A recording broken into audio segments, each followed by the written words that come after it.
welcome to Goodnight Flagstaff. I'm Erica Fraley, a local book lover.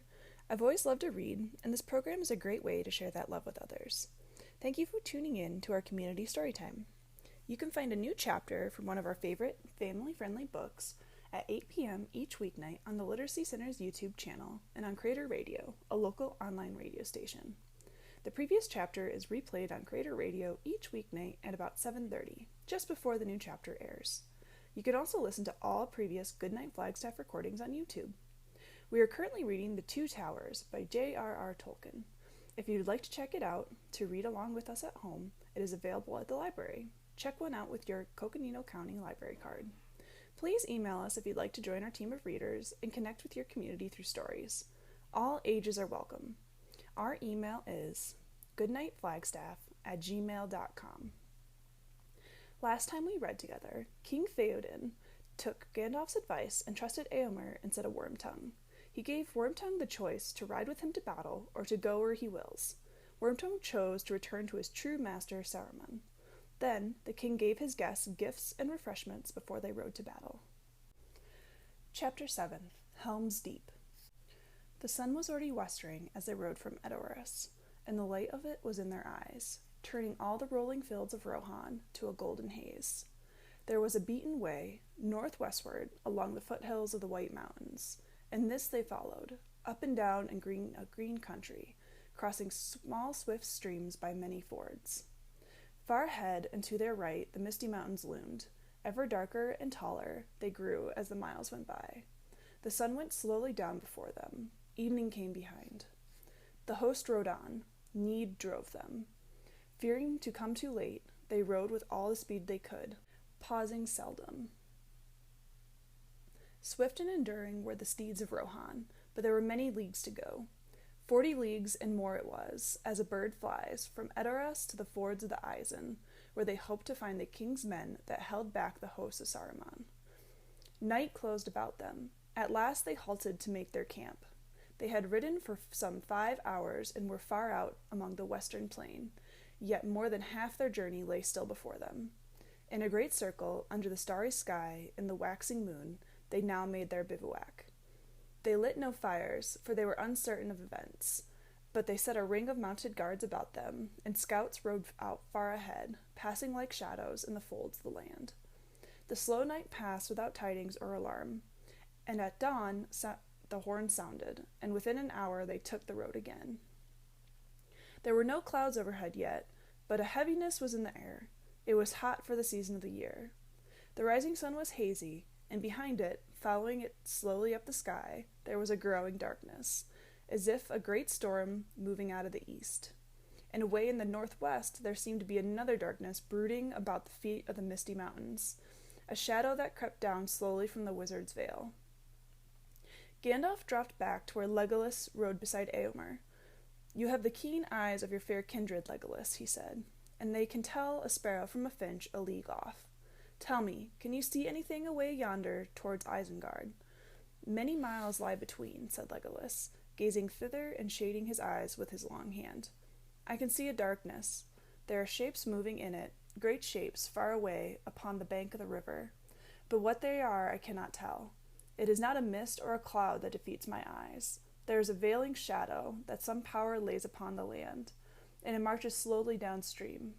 It is as if the twilight under endless trees was flowing downwards from the hills. And behind us comes a very storm of Mordor," said Gandalf. "It will be a black night." As the second day of their riding drew on, the heaviness in the air increased. In the afternoon the dark clouds began to overtake them, a somber canopy and with great billowing edges flicked with dazzling light. The sun went down, blood red in the smoking haze. The spears of the riders were tipped with fire as the last shafts of light kindled the steep faces of the peaks of the Thirburn. Now very near, they stood on the northernmost arm of the White Mountains, 3 jagged horns staring at the sunset.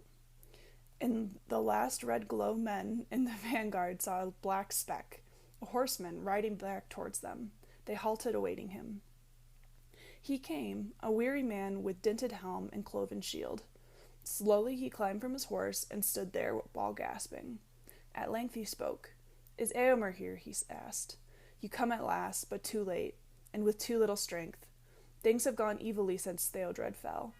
We were driven back yesterday, over the Isen with great loss. Many perished at the crossing. Then at night fresh forces came over the river against our camp. All Isengard must be emptied, and Saruman has armed the wild hillmen and herdfolk of Dunland, beyond the rivers. And these also he loosened upon us. We were overmastered. The shield wall was broken. Erkenbrand of Westfold has drawn off those men he could gather towards his fastness in Helm's Deep. The rest are scattered. Where is Eomer? Tell him there is no hope ahead. He should return to Edoras before the wolves of Isengard come there. Theoden sat silent, hidden from the man's sight beyond his guards. Now he urged his horse forward. Come, stand before me, Cyril, he said. I am here. The last host of the Airlings has ridden forth. It will not return without battle. The man's face lightened with joy and wonder. He drew himself up. Then he knelt, offering his notched sword to the king. Command me, lord, he cried, and pardon me. You thought I remained in Meduseld, bent like an old tree under winter snow. So it was when you rode to war. But a west wind has shaken the boughs, said Theoden. Give this man a fresh horse. Let us ride to the help of Erkenbrand. While Theoden was speaking, Gandalf rode a short way, and he sat there alone, gazing north to Isengard and west to the setting sun. Now he came back. Ride, Theoden, he said. Ride to Helm's Deep. Do not go to the forms of Isen. Do not tarry in the plain. I must leave you for a while. Shadowfax must bear me now on a swift errand. Turning to Aragorn and Eomer and the men of the king's household, he cried, Keep well the Lord of the Mark till I return. Await me at Helm's Gate. Farewell. He spoke a word to Shadowfax, and like an arrow from the bow, the great horse sprang away. Even as they looked, he was gone. A flash of silver in the sunset, a wind over the grass, a shadow that fled and passed from sight. Snowmane snorted and reared, eager to follow, but only a swift bird on the wing could have overtaken him. What does that mean? Said one of the guard to Hama. That Gandalf Greyheim has need of haste, answered Hama. Ever he goes and comes unlooked for.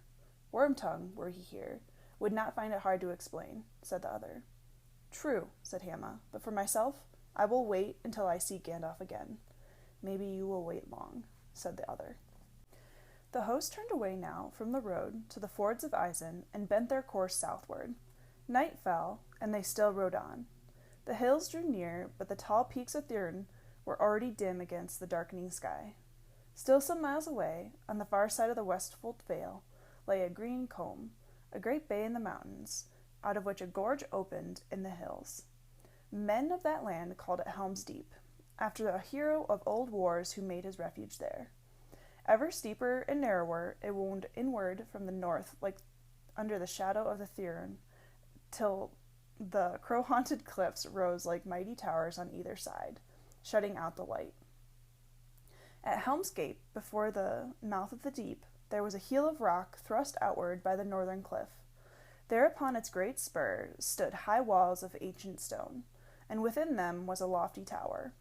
Men said that in the far-off days of the glory of Gondor, the sea kings had built here this fastness with the hands of giants. The Hornburg it was called, for a trumpet sounded upon the tower echoed in the deep behind, as if armies long forgotten were issuing to war from caves beneath the hills.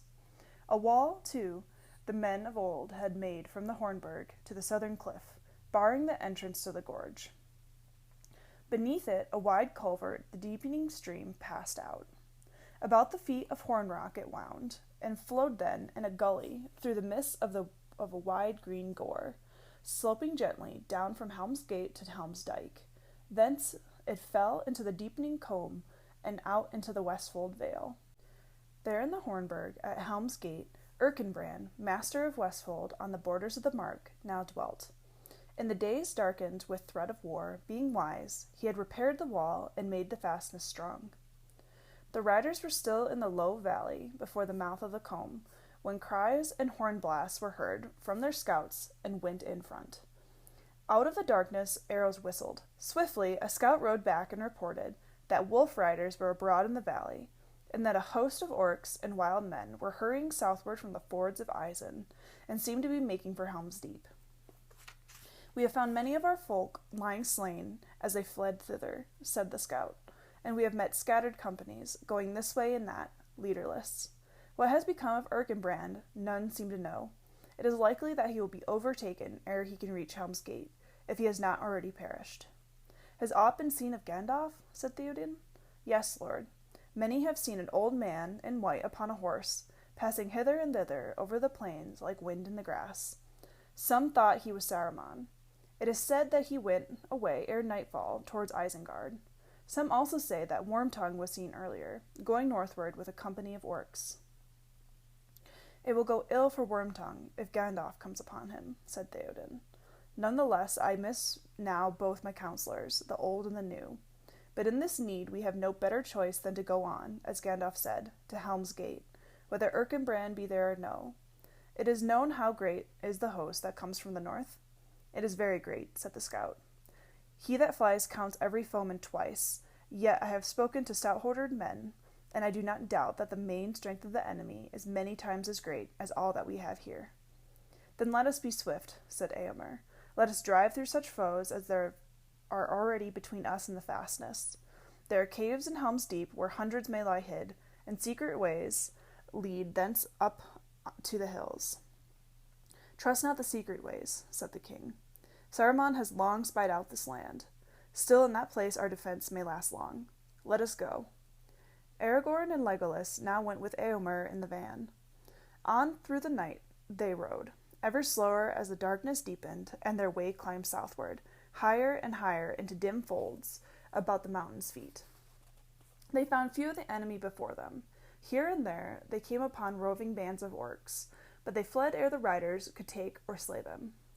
It will not be long, I fear, said Eomer, ere the coming of the king's host will now be known to the leader of our enemies, Saruman, or whatever captain he has set forth.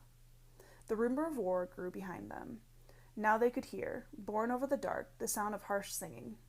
They had climbed far up into the deepening combe when they looked back.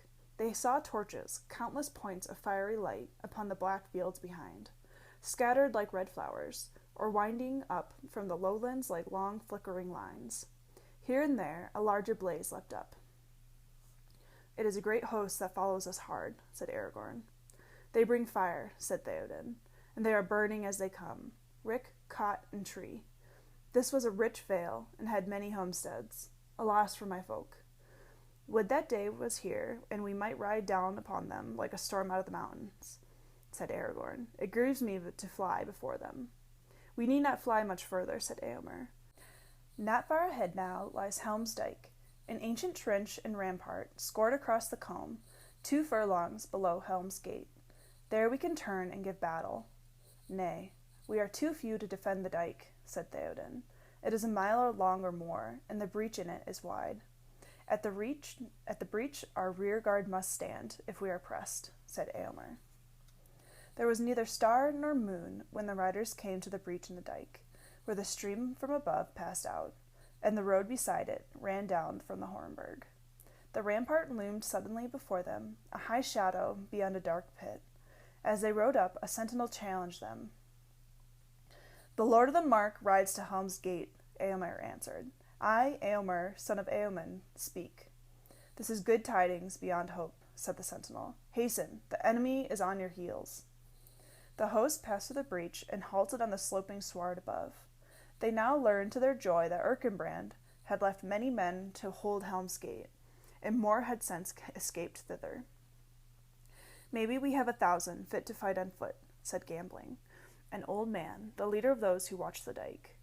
But most of them here have seen too many winters, as I have, or too few, as my son's son here. What news of Erkenbrand? Word came yesterday that he was retreating hither, with all that is left of the best riders of Westfold, but he has not come. I fear that he will not come now, said Eomer. Our scouts have gained no news of him, and the enemy fills all the valley behind us. I would that he had escaped, said Theoden. He was a mighty man. In him lived the valor of Helm the Hammerhand, but we cannot await him here. We must draw all of our forces now behind the walls. Are you well stored? We bring little provision, for we rode forth to open battle, not to a siege. Behind us in the caves of the deep, 3 parts of the folk of Westfold old and young, children and women, said Gambling. But great store of food and many beasts and their fodder have also been gathered there. That is well, said Eomer. They are burning or despoiling all that is left in the vale. If they come to bargain for our goods at Helm's Gate, they will pay a high price, said Gambling. The king and his riders passed on. Before the causeway that crossed the stream, they dismounted. In a long file, they led their horses up the ramp and passed within the gates of the Hornburg. There they were welcomed, again with joy and renewed hope, for now there were men enough to man both the burg and the barrier wall. Quickly Eomer set his men in readiness. The king and the men of his household were in the Hornburg, and there were also many of the Westfoldmen. But on the deepening wall and its tower, and behind it, Eomer arrayed most of the strength he had, for here the defense seemed more doubtful, if the assault were determined and in great force.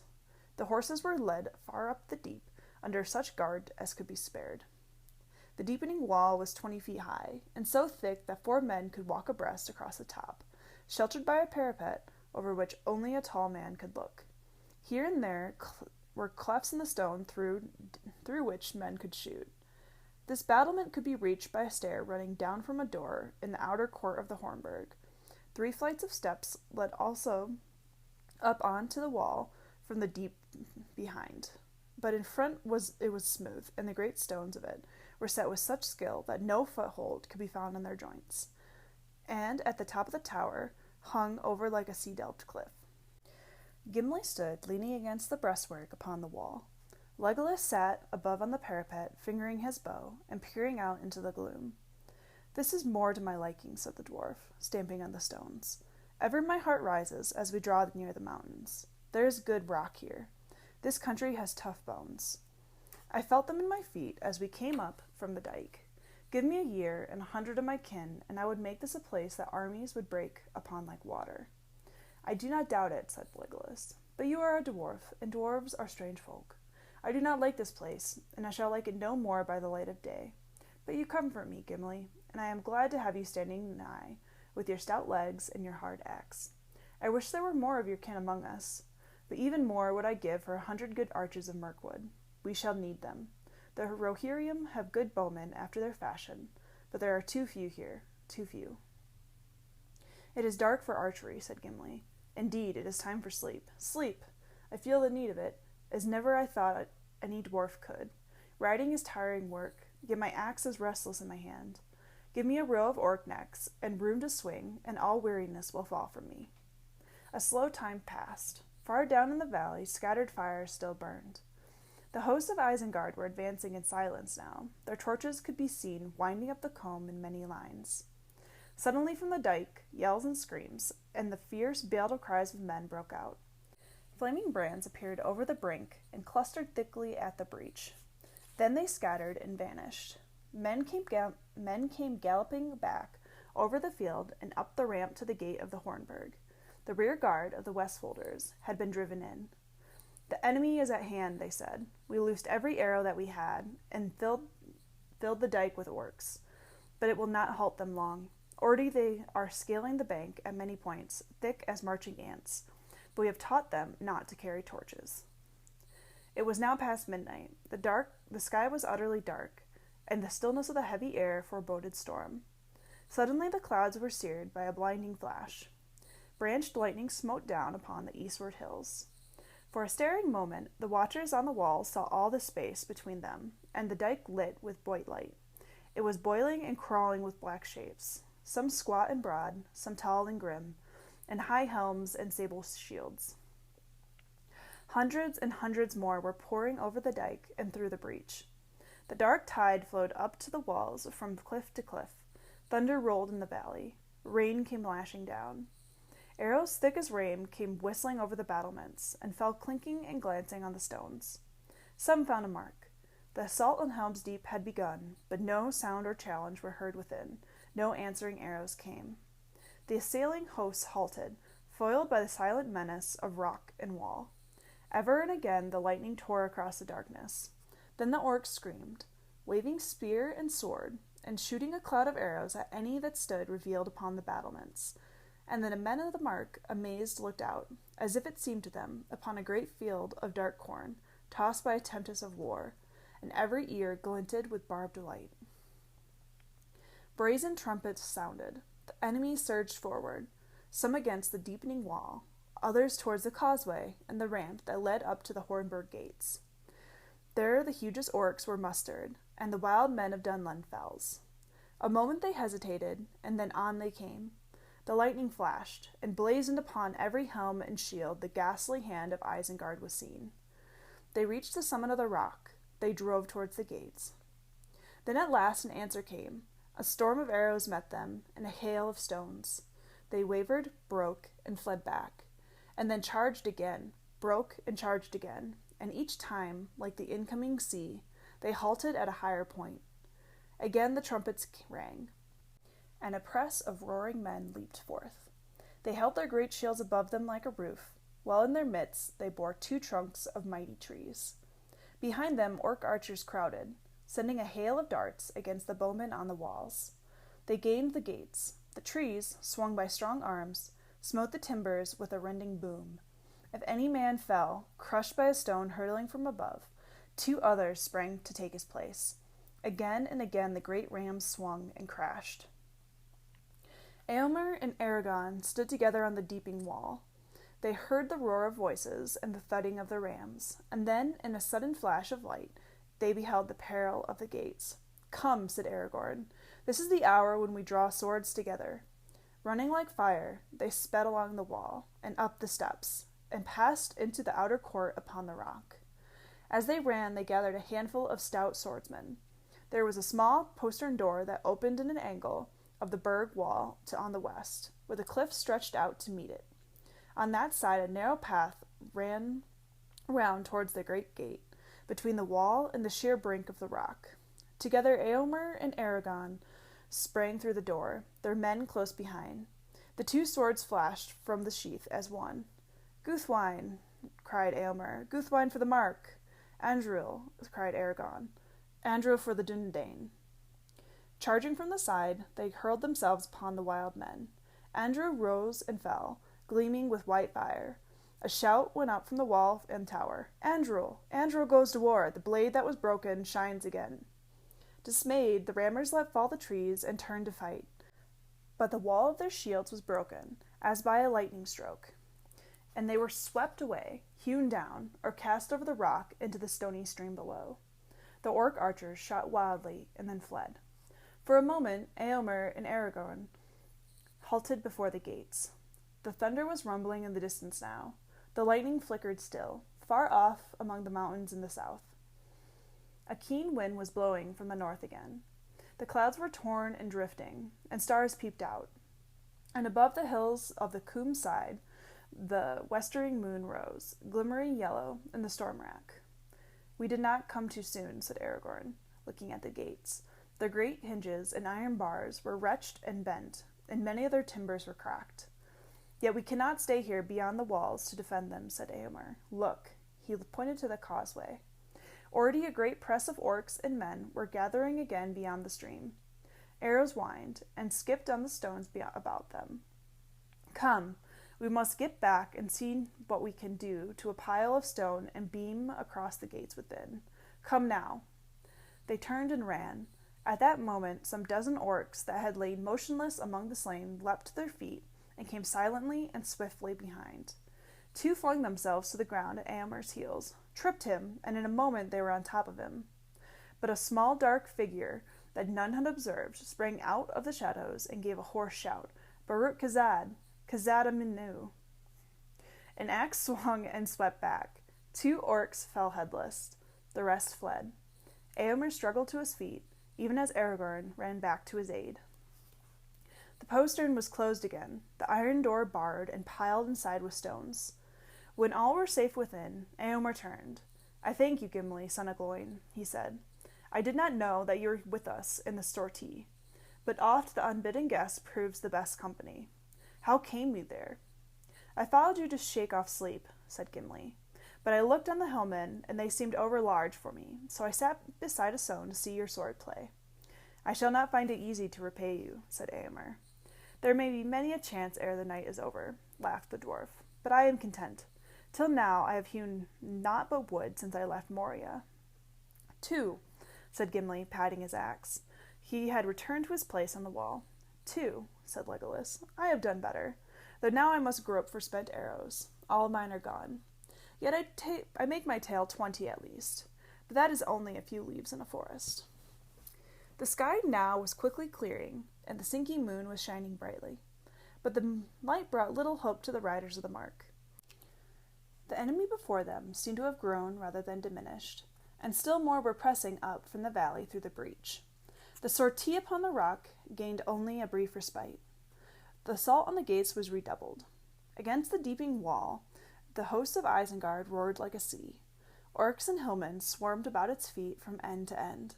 Ropes with grappling hooks were hurled over the parapet faster than men could cut them, or fling them back.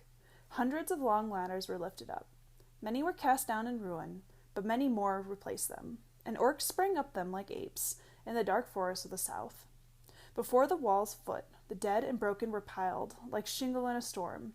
Ever higher rose the hideous mounds, and still the enemy came on. The men of Rohan grew weary. All their arrows were spent, and every shaft was shot. Their swords were notched, and their shields were riven.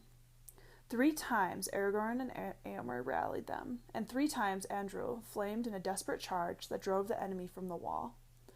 Then a clamor rose in the deep behind. Orcs had crept like rats through the culvert through which the stream flowed out. There they had gathered in the shadow of the cliffs, until the assault above was hottest, and nearly all of the men of the defense had rushed to the wall's top. Then they sprang out. Already some had passed into the jaws of the deep, and were among the horses, fighting with the guards. Down from the wall leapt Gimli, with a fierce cry that echoed in the cliffs. "Kazad! Kazad!" He soon had work enough. "Aoi!" he shouted. "The orcs are behind the wall. Aoi! Come, Legolas, there are enough for both of us. Kazad and Manu!" Gamling the Old looked down from the Hornburg, hearing the great voice of the dwarf above all the tumult. "The orcs are in the deep," he cried. "Helm! Helm! Forth Hemling us!" He shouted as he leapt down the stair from the rock with many men of Westfold at his back. Their onset was fierce and sudden, and the orcs gave way before them. Ere long they were hemmed in the narrows of the gorge, and all were slain or driven shrieking into the chasm of the deep, to fall before the guardians of the hidden caves. 21! cried Gimli. He hewed a 2-handed stroke, and laid the last orc before his feet. "Now my count passes Master Legolas again." "We must stop this rat hole," said Gamling. "Dwarves are said to be cunning folk with stone. Lend us your aid, master." "We do not shape stone with battle-axes, nor with our fingernails," said Gimli, "but I will help as I may." They gathered such small boulders and broken stones as they could find to hand, and under Gimli's direction the Westfold men blocked up the inner end of the culvert until only a narrow outlet remained. Then the deeping stream, swollen by the rain, churned and fretted in its choked path, and spread slowly in the cold pools from cliff to cliff. "It will be drier above," said Gimli. "Come, Gamling, let us see how things go on the wall." He climbed up and found Legolas beside Aragorn and Éomer. The elf was whetting his long knife. There was for a while a lull in the assault, since the attempt to break in through the culvert had been foiled. 21, said Gimli. "Good," said Legolas.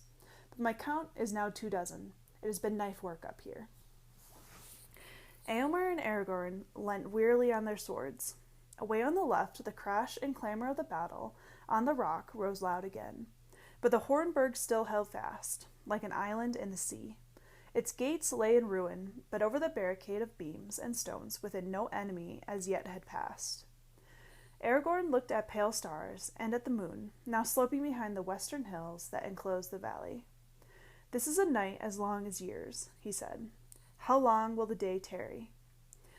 "Dawn is not far off," said Gamling, who had now climbed up beside him. "But dawn will not help us, I fear." "Yet dawn is ever the hope of men," said Aragorn. "But these creatures of Isengard, these half-orcs and goblin-men that the foul craft of Saruman has bred, they will not quail at the sun," said Gamling. "And neither will the wild men of the hills. Do you not hear their voices?" "I hear them," said Éomer, "but they are only the scream of birds and bellowing of the beasts to my ears." Yet there are many that cry in the Dunland tongue, said Gambling. I know that tongue. It is an ancient speech of men, and once was spoken in many western valleys of the Mark. Hark! They hate us, and they are glad, for our doom seems certain to them. The king, they cry. We will take their king. Death to Forgoil, death to the Strawheads, death to the robbers of the north. Such names they have for us. Not in 500 years have they forgotten their grievance that the lords of Gondor gave the mark to Earl the Young and made an alliance with him. That old hatred Saruman has inflamed. They are fierce folk when roused. They will not give way now for dusk or dawn until Theoden is taken, or they themselves are slain. None the less day will bring hope to me, said Aragorn. Is it not said that no foe has ever taken the Hornburg, if men defended it? So the minstrels say, said Eomer. Then let us defend it, and hope, said Aragorn. Even as they spoke, there came a blare of trumpets.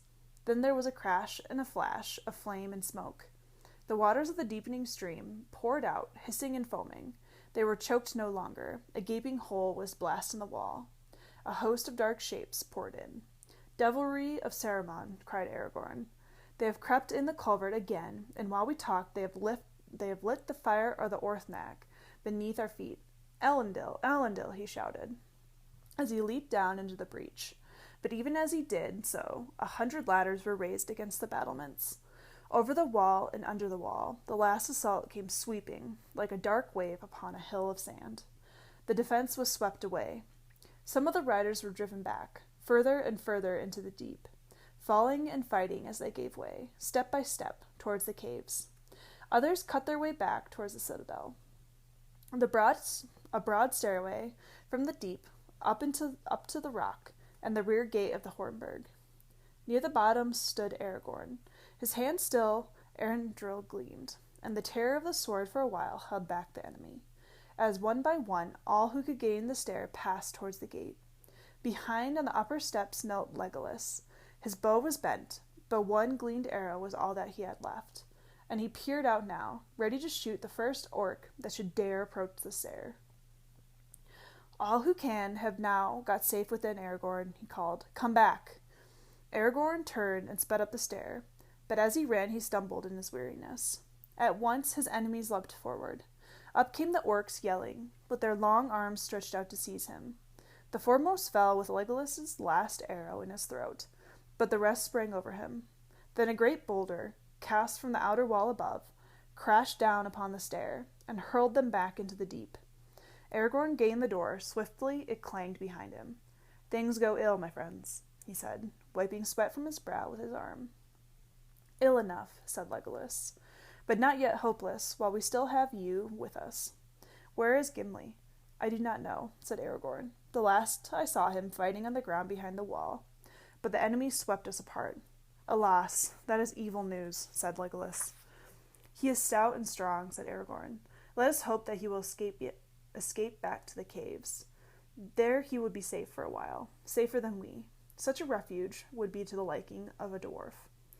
That must be my hope, said Legolas, but I wish that he had come this way. I desired to tell Master Gimli that my tale is now 39. If he wins back to the caves, he will pass your count again, laughed Aragorn. Never did I see an axe so wielded. I must go and seek some arrows, said Legolas. Would that this night would end, I could have better light for shooting. Aragorn passed into the citadel. There his dismay he learned that Eomer had not reached the Hornburg. Nay, he did not come to the rock, said one of the Westfold men. I last saw him gathering men about him, and fighting in the mouth of the deep. Gambling was with him and the dwarf, but I could not come to them. Aragorn strode on through the inner court, and mounted to a high chamber in the tower. There stood the king, dark against a narrow window, looking out upon the vale. What is the news, Aragorn? He said. The deeping wall is taken, lord, and all the defense swept away.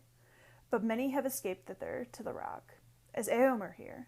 No, lord, but many of your men retreated into the deep, and some say that Eomer was amongst them. In the narrows they may hold back the enemy, and come within the caves. What hope they may have, then I do not know. More than we. Good provision, it is said, and the air is wholesome there, because of the outlets through fissures in the rock far above. None can force an entrance against determined men. They may hold out long. But the orcs have brought a devilry from the Orthnach, said Aragorn. They have a blasting fire, and with it they took the wall. If they cannot come in the caves, they may seal up those who are inside. But now we must turn all our thought to our own defense. I fret in this prison, said Theoden. If I could have set a spear in rest, riding before my men upon the field, maybe I could have felt again the joy of battle, and so ended. But I serve little purpose here. Here at least you are guarded in the strong fastness of the mark, said Aragorn. More hope we have to defend you in the Hornburg than in Edoras, or even at Dunharrow in the mountains. It is said that the Hornburg has never failed to assault, said Theoden, but now my heart is doubtful. The world changes, and all that was once strong now proves unsure. How shall any tower withstand such numbers and reckless haste? Had I known that the strength of Isengard was grown so great, maybe I should not so rashly have ridden forth to meet it, for all the arts of Gandalf. His counsel seems not now so good as it did under the morning sun. Do not judge the counsel of Gandalf until all is over, Lord, said Aragorn. The end will not be long, said the king, but I will not end here, taken like an old badger in a trap. Snowmane and Hazafel and the horses of my guard are in the inner court. When dawn comes, I will bid men sound Helm's horn, and I will ride forth. Will you ride with me, then, son of Arathorn? Maybe we shall cleave a road, or make such an end as will be worth a song, if any be left to sing of us hereafter. I will ride with you, said Aragorn. Taking his leave, he returned to the walls, and passed round all their circuit, enheartening the men, and lending aid wherever the assault was hot. Legolas went with him. Blasts of fire leaped up from below, shaking the stones. Grappling hooks were hurled, and ladders raised. Again and again the orcs gained the summit of the outer wall, and again the defenders cast them down. At last Aragorn stood above the great gates, heedless of the darts of the enemy. As he looked forth, he saw the eastern sky grow pale. Then he raised his empty hand, palm outward, in token of parley. The orcs yelled and jeered. Come down, they cried. If you wish to speak to us, come down. Bring out your king. We are the fighting Uruk-hai. We will fetch him from his hole if he does not come. Bring out your skulking king. The king stays or comes at his own will, said Aragorn. Then what are you doing here? They answered. Why do you look out? Do you wish to see the greatness of our army? We are the fighting Uruk-hai. I looked out to see the dawn, said Aragorn. What of the dawn? They jeered. We are the Uruk-hai. We do not stop the fight for night or day, for fair weather or for storm. We come to kill by sun or moon. What of the dawn? None knows what the new day shall bring him, said Aragorn. Get you gone, ere it turn to your evil. Get down, or we will shoot you from the wall, they cried. This is no parley. You have nothing to say. I have this to say, answered Aragorn. No enemy has yet taken the Hornburg. Depart, or not one of you will be spared. Not one will be left alive to take tidings to the north. You do not know your peril. So great a power and royalty was revealed in Aragorn, as he stood there, alone above the ruined gates before the host of his enemies, that many of the wild men paused, and looked back over their shoulders to the valley. And some looked up doubtfully at the sky. But the orcs laughed with loud voices, and a hail of darts and arrows whistled over the wall as Aragorn leapt down. There was a roar and a blast of fire. The archway of the gate above which he had stood a moment before crumpled and crashed in smoke and dust. The barricade was scattered as if by a thunderbolt. Aragorn ran to the king's tower. But even as the gate fell, and the orcs about it yelled, preparing to charge, a murmur rose behind them, like a wind in the distance, and it grew to a clamor of many voices, crying strange news in the dawn. The orcs upon the rock, hearing the rumor of dismay, wavered and looked back, and then, sudden and terrible, from the tower above, the sound of the great horn of the helm rang out. All that heard that sound trembled. Many of the orcs cast themselves on their faces and covered their ears with their claws. Back from the deep the echoes came, blast upon blast, as if on every cliff and hill a mighty herald stood. But on the walls men looked up, listening with wonder, for the echoes did not die. Ever the horn blasts wound on among the hills. Nearer now, and louder they answered one to another, blowing fierce and free. "Helm! Helm!" the riders shouted. "Helm has risen and comes back to war. Helm for Theoden king." And with that shout the king came. His horse was white as snow, golden was his shield, and his spear was long. At his right hand was Aragorn, Elendil's heir. Behind him rode the lords of the house of Earl the Young. Light sprang in the sky. Night departed. Forth, Eorlingas! With a cry and a great noise they charged. Down from the gates they roared. Over the causeway they swept. And they drove through the hosts of Isengard as wind among grass. Behind them from the deep came the stern cries of men issuing from the caves, driving forth the enemy. Out poured all the men that were left upon the rock. And ever the sound of blowing horns echoed in the hills. On they rode the king and his companions. Captains and champions fell or fled beyond before them. Neither orc nor man withstood them. Their backs were to the swords and spears of the riders, and their faces to the valley. They cried and wailed, for fear and great wonder had come upon them with the rising day. So King Theoden rode from Helm's Gate and clove his path to the great dike. There the company halted. Light grew bright before them. Shafts of the sun flared above the eastern hills and glimmered upon their spears.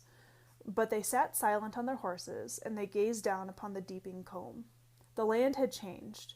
Where before the green dale had lain, its grassy slopes lapping the ever-mounting hills, there now a forest loomed. Great trees, bare and silent, stood, rank on rank, with tangled bough and hoary head. Their twisted roots were buried in the long green grass. Darkness was under them. Between the dike and the eaves of that nameless wood only 2 open furlongs lay. There now cowered the proud hosts of Saruman, in terror of the king and in terror of the trees. They streamed down from Helm's Gate until all above the dike was empty of them. But below it they were packed like swarming flies. Vainly they crawled and clambered about the walls of the comb, seeking to escape. Upon the east, too sheer and stony was the valley side. Upon the left, from the west, their final doom approached. There suddenly upon the ridge appeared a rider, clad in white, shining in the rising sun. Over the low hills the horns were sounding. Behind him, hastening down the long slopes, were 1,000 men on foot. Their swords were in their hands. Among them strode a man tall and strong. His shield was red. As he came down the valley's brink, he set his lips to a great black horn and blew a ringing blast. "Erkenbrand!" the rider shouted. "Erkenbrand!" "Behold the white rider!" cried Aragorn. "Gandalf is come again." "Mithrandir, Mithrandir," said Legolas. "This is wizardry indeed. Come, I would look on this forest ere the spell changes." The hosts of Isengard roared, swaying this way and that, turning from fear to fear. Again the horn sounded from the tower. Down through the breach of the dike charged the king's company.